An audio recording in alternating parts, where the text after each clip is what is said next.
అందరికీ నమస్కారం. Welcome to our channel మీ తెలుగు ఇంటార్బోచి. ఈరోజు మన ఛానల్లో ఒక మంచి బ్రేక్ఫాస్ట్ రెసిపీని పోస్ట్ చేస్తున్నానండి. అదే స్ట్రీట్ స్టైల్ అండా దోశ, ఎగ్ దోశ అండి. అంటే మనం ఏ పేరుతో పిలిచినా కూడా టేస్ట్ అయితే మాత్రం అదిరిపోతుంది. సో దాన్ని ఇంట్లోనే ఈజీగా ఎలా ప్రిపేర్ చేసుకోవచ్చు అనేది చూపిస్తున్నాను. అలాగే రెండు విధాలుగా అంటే 2 వెరైటీస్లో చూపిస్తున్నాను. సో దీనికి మనం మామూలుగా మనకి బ్రేక్ఫాస్ట్కి చట్నీ అనేది అవసరం అవుతుంది కదా. సో దీనికి చట్నీ కూడా అవసరం ఉండదు. సో మనం ఇలాగే తీసుకోవచ్చు కూడా. సో దానికి కావాల్సిన పదార్థాలు ఏంటి, తయారీ విధానం చెప్తాను.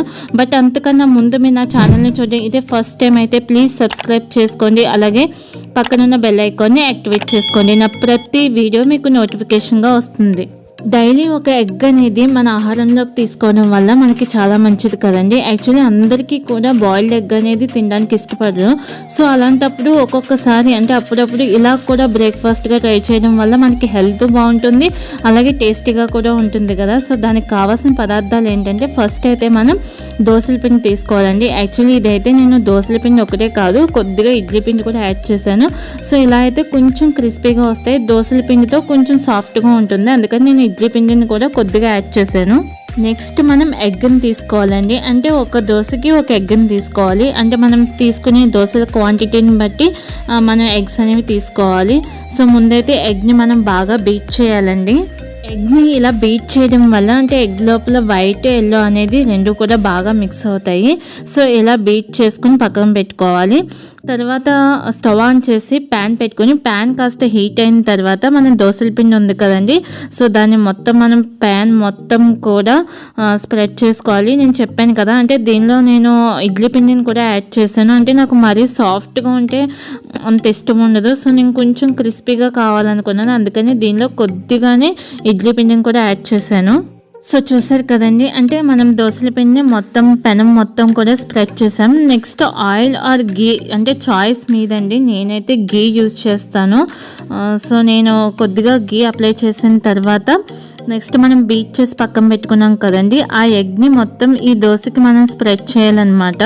సో ఇదంతా మీరు మరీ హై ఫ్లేమ్లో పెట్టుకోవద్దండి, అంటే మీడియం ఫ్లేమ్లో పెట్టుకొని చేసుకుంటేనే బాగుంటుంది. సో ఇలా ఎగ్ని స్ప్రెడ్ చేసిన తర్వాత చెప్పాను కదండి, అంటే 2 విధాలుగా మీకు చూపిస్తానని చెప్పాను కదా. సో దానిలో నేను ఫస్ట్ ఏంటంటే కొద్దిగా కారం అనేది చల్లుతున్నాను. అంటే కొంచెం స్పైసీగా ఇష్టం నాకు, అందుకని కారం చల్లుతున్నాను. నెక్స్ట్ ఏంటంటే అంటే మనం ఎగ్ని బీట్ చేసుకునేటప్పుడు దానిలో సాల్ట్ అనేది యాడ్ చేయొచ్చు. నేను చేయలేదు, లైట్గానే సాల్ట్, అంటే మన దోసల పిండిలో కూడా సాల్ట్ ఉంటుంది కాబట్టి కొద్దిగానే చల్లానండి.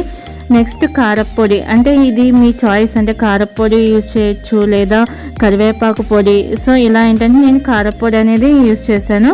సో కొంచెం మనకి దోశ అనేది చూసారో చాలా దోరగా ఫ్రై అయింది. అలా ఒక సైడ్ ఫ్రై అయిన తర్వాత ఇంకొక సైడ్కి టర్న్ చేసుకోవాలి. సో చూస్తున్నారు కదండి, అంటే మనకి దోశ ఈ కలర్ వస్తే కరెక్ట్గా ఫ్రై అయినట్టు. సో ఇప్పుడు మీరు మళ్ళీ కావాలి అనుకుంటే కొద్దిగా గీ కానీ ఆయిల్ కానీ అప్లై చేయొచ్చు. ఇంకా నేనైతే చేయలేదు. ఒక 2 మినిట్స్ అలా ఉంచిన తర్వాత మనకి ఈ దోశ అయితే రెడీ అయిపోయిందండి. ఇది కారప్పొడి ఆర్ కరివేపాకు పొడి, సో ఏదైనా యూజ్ చేయొచ్చు, టేస్ట్ అయితే బాగుంటుంది. నెక్స్ట్ ఇంకొక విధానంలో కూడా చూపిస్తానని చెప్పాను కదా. సో దానికోసం మనం దోసల పిండిని పెనం మీద అంటే ఈవెన్గా స్ప్రెడ్ చేసుకోవడం. నెక్స్ట్ ఏంటంటే బీట్ చేసుకున్న ఎగ్ ఉంది కదండి, దాన్ని కూడా మనం ఈవెన్గా స్ప్రెడ్ చేయాలి. నెక్స్ట్ ఆనియన్స్ అండ్ పచ్చిమిర్చి చిన్నగా కట్ చేసుకోవాలండి. పచ్చిమిర్చి, ఆనియన్స్, నెక్స్ట్ వచ్చి దీనిలో జీలకర్ర కూడా యాడ్ చేయొచ్చు. నేను జీలకర్ర యాడ్ చేయలేదు. కొత్తిమీర, నెక్స్ట్ నేను కారప్పొడి కూడా చల్లానండి. అలాగే కొంచెం స్పైసీగా కావాలనుకునే వాళ్ళు పచ్చిమిర్చి కొంచెం ఎక్కువగా కూడా వేసుకోవచ్చు. సో ఇలా అన్నీ యాడ్ చేసిన తర్వాత గీ కానీ ఆయిల్ కానీ అండి, అంటే ఆయిల్ అనేది కొంచెం బ్యాడ్ కొలెస్ట్రాల్ కదా. సో గీని మనం కొంచెం తక్కువ అమౌంట్లో తీసుకోవచ్చు. సో నేను అందుకే గీ అనేది యూజ్ చేస్తున్నాను. సో ఇలాగా మళ్ళీ చెప్తున్నానండి, అంటే లో ఫ్లేమ్లో కానీ మీడియం ఫ్లేమ్లో కానీ పెట్టుకోవాలి, హై ఫ్లేమ్ వద్దు.